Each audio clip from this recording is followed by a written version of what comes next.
Hey guys, and welcome back to my Practically Imperfect Life. Today I want to talk to you all about one of our favorite curriculums, why we love it, and how we're using it.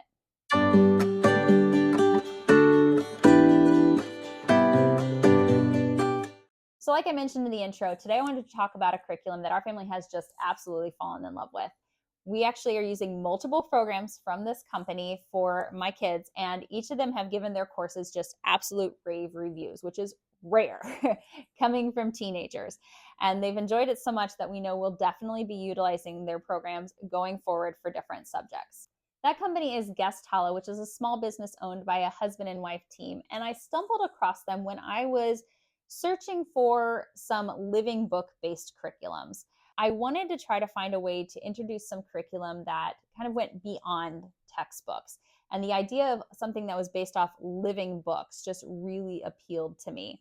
So I started doing some research and I stumbled across Guest Hollow and I checked out their website and I was hooked almost immediately just by seeing some of the book lists for the curriculum. And once I actually got my hands on their programs, I knew it was going to be love. I just knew it.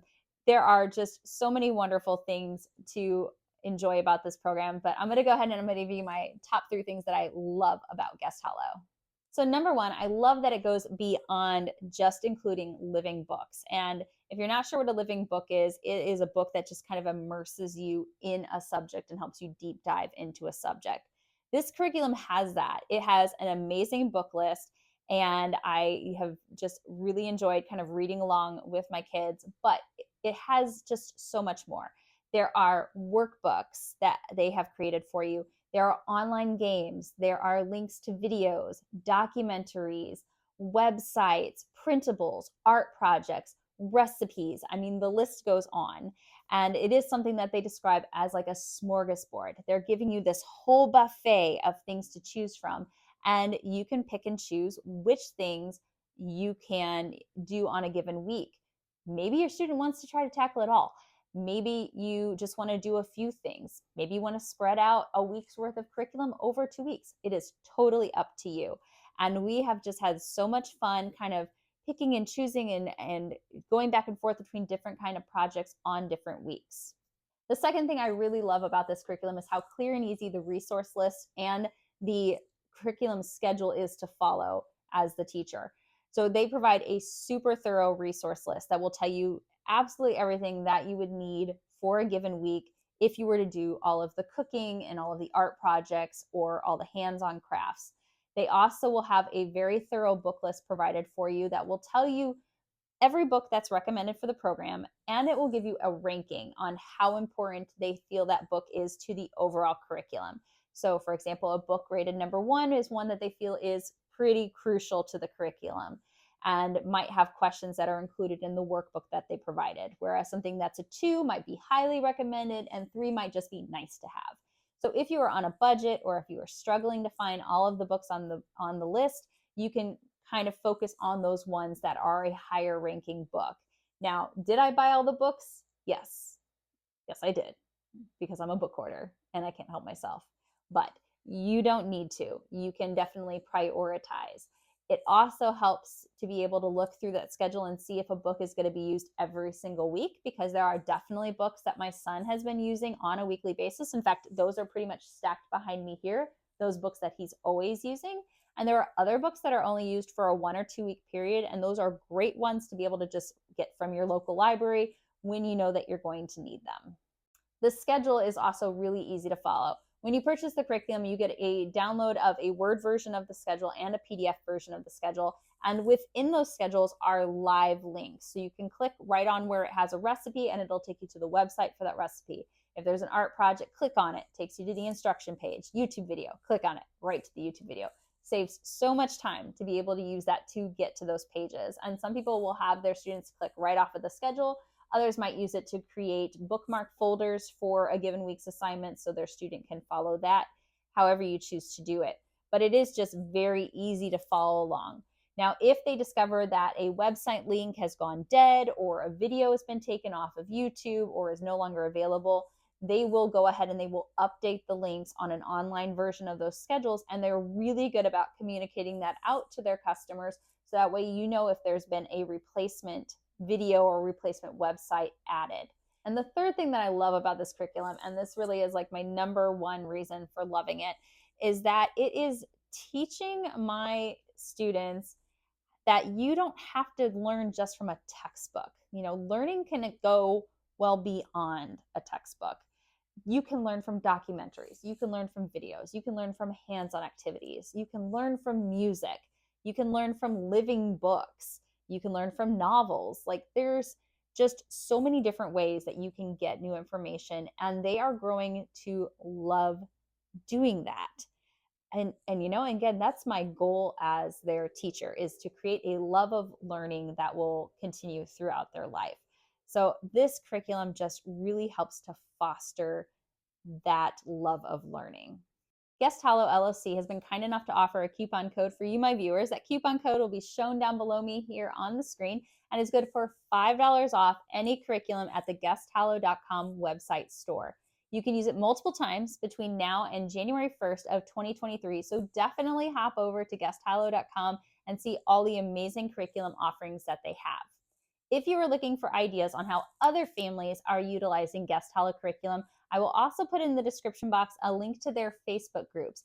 They have created different Facebook groups for their different curriculums where families can share what it is they're using, things that have been successful for them, ideas that they've had. And especially near the end of the school year, you can find great deals on some of the books that families no longer need. So if you're considering a Guest Hollow curriculum, I would highly recommend that you get it purchased now with that coupon code, and I'll show it again here on the screen one more time. And then join those Facebook groups for the curriculums you're interested in. Follow along, see how people are utilizing it through the year, and then watch for those curriculum sales or for those book sales, because a lot of times you can get a fantastic deal on books and not have to go searching for them yourself. So that is why we love Guest Hollow curriculum in general. But let me focus in on one particular course that we are using, which is the High School Geography and Cultures course. So this curriculum will take your student all around the world, looking well beyond the basic information about different countries. Every geography course seems to tell you, a little bit about famous features and population and maybe major religion and capital, but this just takes you so far beyond that. How does the geography of that region affect the people and affect their culture? What are some of the cultural norms in that area? What are the difficulties that are facing people? How is it that they think?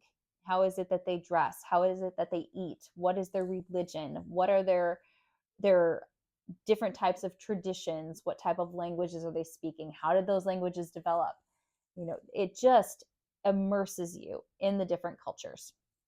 Now, when you purchase the curriculum, you do receive a schedule for you, the teacher, like I mentioned, that has a really thorough resource list and book list, and then also will include your week-to-week schedule telling you what sorts of things are going to be touched upon or what kind of options there are for you as the teacher.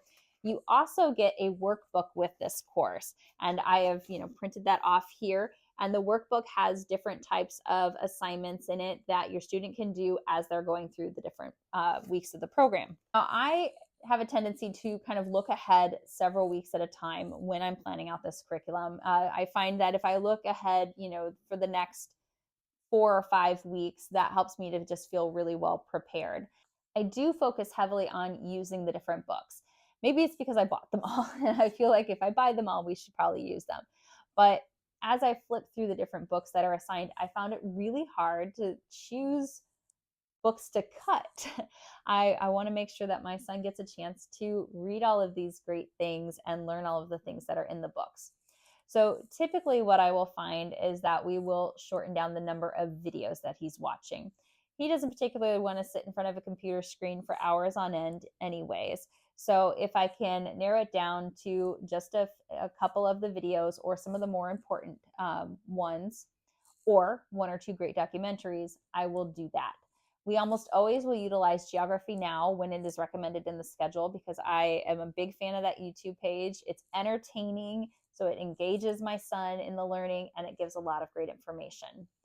He also will want to do the Satera games when they are suggested in the schedule. It is a free website that has a lot of great map games where you're learning cities and countries. There's information in there on like populations, landmarks, and things like that. But he enjoys those games, and so we do include those. He almost always wants me to include the cooking. So if there is a recipe suggested, we will pretty much be sure to do that. And that works out great for me because he's 14 and he eats 12 times a day. So it's kind of nice when one of those 12 meals is planned for and he can just do this. As far as how I relay the day's assignments to my kids, I don't use the schedule directly.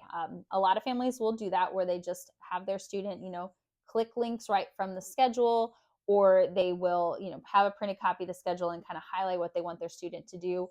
Since I've kind of created our own planners for my kids, I do kind of type out assignments for them. I look at the schedule, figure out what we're doing, make notes to myself, and then I type it up for them. So they have that, they can note it and mark it and highlight it and whatnot and be able to follow along with that. Totally optional. If you want to save yourself a step, you can just print out a copy of the schedule for them and have them follow along with that. The other thing that I do is I created bookmark folders. So if my kids go onto our web browser, there is a folder that says cultural geography for my son, and within that I have folders for the different weeks. And when I go ahead and I'm doing my prep, I will click the different links in the schedule, check out the length of the videos, determine which ones we want to include, and I'll bookmark those into that week's folder. So he could easily find all of the videos or the music or the activities and recipes that are, assigned for that week within that folder. Now, something I haven't talked about yet is grading. And a lot of curriculums will give you some sort of like an idea on how they think you should grade a course or how much emphasis you should put on tests versus daily work. And this course does not have that. It doesn't include any tests or any quizzes, and it leaves it entirely up to you, the parent, to determine how it is you want to grade the course.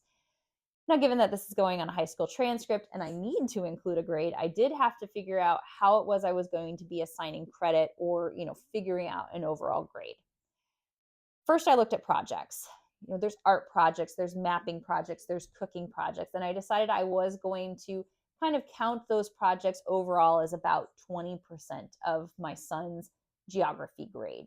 And I just looked at how much effort he put into things. If he tried to make a French dish and it didn't turn out, it's not like I'm going to fail him for that, but did he put effort into trying to make it? So that is, a bit on the subjective side, but I wanted to, let him know that when you do a project, that is going to work towards your grade. The biggest portion of his grade is his daily narration journals. If you've familiarized yourself with the Charlotte Mason method at all, you know that students are taught information, and narration is when they basically kind of write it down or speak it back to you. Kind of, I don't want to say regurgitating, that sounds wrong, but kind of like repeating back what it is that they learned that day to show what it is that really stuck with them or what things they kind of, took to heart and remember. And so I purchased a couple of blank notebooks for him, and every day he fills a page of the notebook. It's not a huge notebook, 5x7, so we're not talking like a whole 8x11 notebook, but he's allowed to include sketches in there, just not the whole page. But he is supposed to write complete sentences telling me what the most interesting things are that he learned that day. He can pull facts from books, he can pull them from hands-on activities, he can pull them from movies or games, but basically he's sharing with me what it is that he found interesting that day. And that's a nice way for me to confirm, one, that he did watch all the videos and he did read all of the assignments, but also to kind of get an idea on what things are really sticking with him. The other thing I decided to do was assign a semester project. So he has one project due this semester, and it's due right before we go on break for Christmas, and then he will have another one due at the end of the school year for the second semester. I gave him some options. So one, he could choose a topic that he would deep dive and write a research paper on that had to be at least 5 pages. So this is a significant project, right? I mean, he could choose a country. He could choose a particular culture. Maybe he wants to look at how diets are different around the world or how religions are different around the world. Maybe he wants to focus in on one particular region and how does the geography affect the people of that region. I mean, he's covered so many different topics just in these first 15 weeks that there's so much he could choose from. So he needs to choose a topic and he could deep dive and do a paper.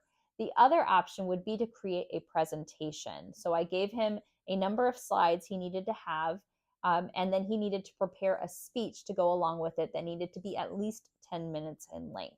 So that kind of requires him to kind of write out his speech and practice it and be able to give that presentation to me and his dad and relay that information. So real quick, I do want to just show you a couple of pieces of this curriculum, just a little closer look at the schedule and the student workbook, and take you through a couple of features of that. Okay, so I don't want to show too much of the whole schedule and the whole workbook, since that's part of what you're purchasing, but just to give you a quick idea on how it's laid out. Each week, it will tell you which countries that you're studying, and it gives you a rough idea on how to break it down over a 5-day week. You can choose to break it down over 5 days or however many days of the week you do your homeschool. You might decide you're going to break it down over 2 weeks, especially if they're really interested in the country and the material and you don't want to cut anything out. We do kind of pick and choose what we use, like I mentioned earlier, so that way it fits into our 5-day week, but it will list the books that you'll need for that week and what pages or chapters you're going to be reading from those books. There are online games that are linked, printables, videos, things like that. So for example, the Satara games are usually included. My son loves those, so we do those every week. If there's maps or links that you need to follow in order to answer questions in the workbook. The extra activities are my son's favorite. There's almost always recipes, and he will opt to cook whenever I give him the choice. Art projects and music lists, if you'd like to have that playing while they're working on a project. These are really nice, especially if you'd like to have something playing while you're doing cooking projects or art projects. Shorter videos are usually grouped together. These will be like YouTube videos. They have been anywhere in length from like 2 minutes long to 10 minutes long. Every video is a little different. I just kind of go through and see, how long each video is when I'm deciding which ones we're going to do. Full-length videos would be like your documentaries or episodes of a show that relate to the topic. And then there's the Geography Now videos. They have like their own section. If you've never seen the YouTube channel Geography Now, it is a fantastic resource if you're studying countries. Just lots of great information. And then if there's any printables, they'll be included in there, websites with extra information and things like that. And then the workbooks are just beautifully designed. They did a really fantastic job with these.